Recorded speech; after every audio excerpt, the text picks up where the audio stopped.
మనకు UK or Australia లాంటి కంట్రీస్‌కి మనకు వీసా రిజెక్షన్ జరిగినప్పుడు, మళ్ళీ మన వీసాని ఎలా అప్రూవ్ చేసుకోవాలి? సో, దానికి మనకు 2 దారులుంటాయండి.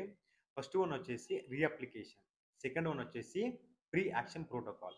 సో, ఈ రెండిటి ద్వారా మళ్ళీ మన వీసాని మనం అప్రూవ్ చేసుకోవచ్చు. సో, ఫస్ట్ వన్ వచ్చేసి రీఅప్లికేషన్. ఈ రీఅప్లికేషన్ అనేది మనం ఎప్పుడు చేయాలి?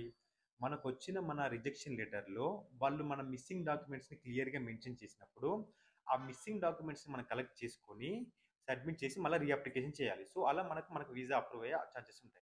Second one pre action protocol. ఈ ప్రీ యాక్షన్ ప్రోటోకాల్ అంటే ఏంటి? ఇదొక ఛాలెంజ్. మనం అన్ని డాక్యుమెంట్స్ సబ్మిట్ చేసినా కూడా కేస్ వర్కర్ కొన్ని కొన్ని సందర్భాల్లో మన అప్లికేషన్ కరెక్ట్‌గా చూడక, మనం సబ్మిట్ చేసిన డాక్యుమెంట్స్ కరెక్ట్‌గా చూడకుండా మన వీసా రిజెక్ట్ చేస్తారు. సో, అలాంటి టైంలో మనం ఈ ప్రీ యాక్షన్ ప్రోటోకాల్ ద్వారా మళ్ళీ మనం వీసా అప్రూవ్ చేసుకోవచ్చు. సో, మన వన్స్ మనం పీఏపీ అంటే ప్రీ యాక్షన్ ప్రోటోకాల్ చేశాక అప్ టు 10 ఆర్ 14 డేస్ లోపు మనకు రీకన్సిడర్ మెయిల్ అనేది వస్తుంది.